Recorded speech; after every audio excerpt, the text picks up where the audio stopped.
So there's a little bit of drama right before we get this nice, massive update in Diablo Immortal. I want to talk about the two things that are causing a lot of drama from the recent updates that have come or some changes, and talk about, well, how I think we could either handle it differently or what we should expect moving forward, or in terms of how maybe we could fix it. Because again, we have a lot of goodness coming on literally tomorrow in Diablo Immortal. But before we cover all the awesome things, I do want to really address sort of the drama in the room, or the elephant in the room, which is these two things. So let's get straight into it. The first one is, of course, the loyalty system. The majority of people who haven't already hit Paragon 800 have done so as of Monday because, well, the server Paragon is now 800. So a lot of people are hitting 800 in larger quantities than they were in previous weeks, because also a lot of people aren't pre-farming as much as they used to, which is a key point to this part of the video. So the issue lies in the new loyalty system. This is where the drama is coming from. So if you're not aware, the old loyalty system was just a straight up cap at 100 essences per week, and it would just go into a line like a build up thing up to what, 200 I think it was, and then after that you could pick any piece of gear that you didn't have, regardless if it was new, old, or whatever, and there was a chance you can get, like, you know, different increments of it, just similar to how it is now. Now the new system is a little bit, has a lot more depth. Good, bad, or indifferent, it has a lot more depth. Now, it has two different types of loyalty points now. So you have legacy loyalty points, and then you have the loyalty points, the standard loyalty points. Now, what we all thought and assumed, well, before I say that, what we all understood, because the game told us, was that all of our loyalty points would be converted into legacy loyalty points as soon as server Paragon hit 800. So some people were surprised by that, but they should not have been, because that was clearly stated to us.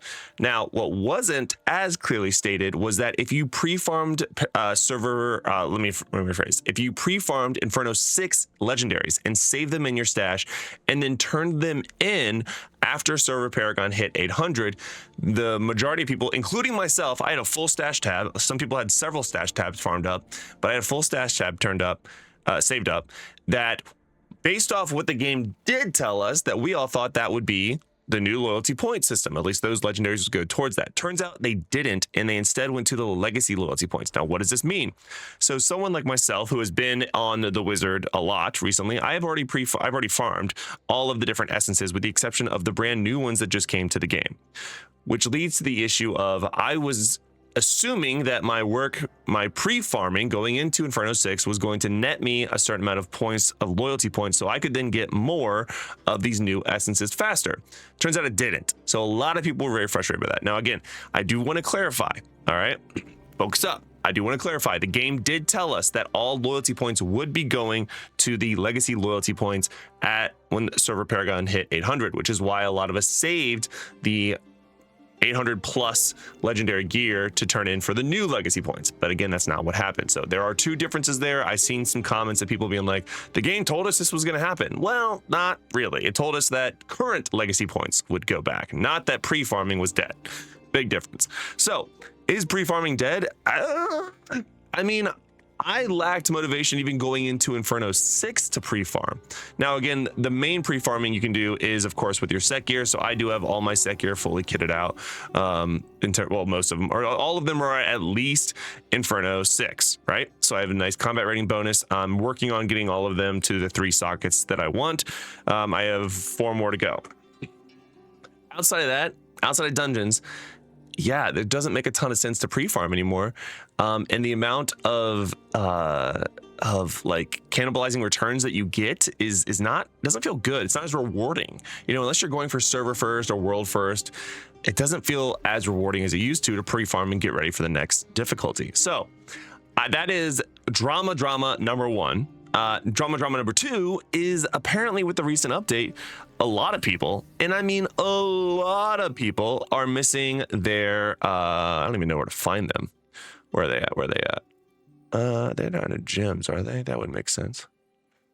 They're so missing that I can't even find them in my bag. Your spirit stones for your to upgrade your familiars.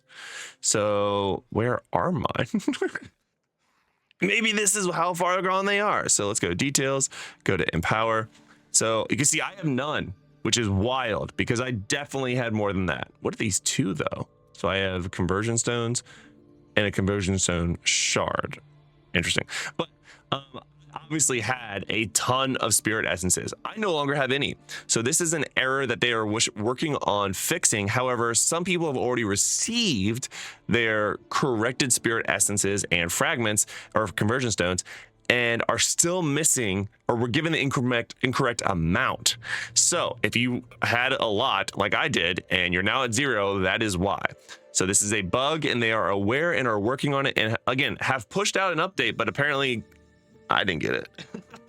And I did check my mail prior to making the video and it's not there. So I don't have anything.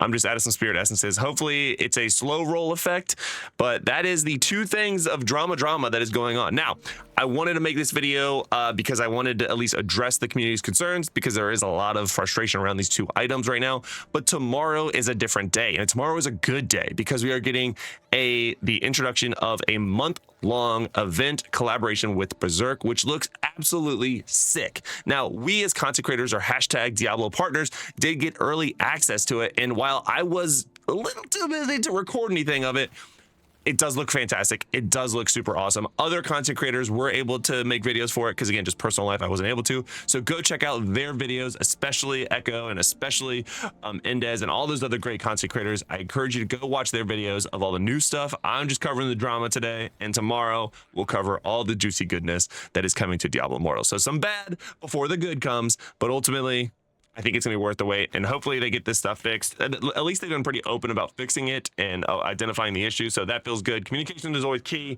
in any relationship, including content creators and or your consumers of your game. So thank you, Diablo, for continuing to communicate with us. That's gonna do it for today's video, guys. Hope to see you in tomorrow's video where we talk about a lot more positive stuff. See you later, bye.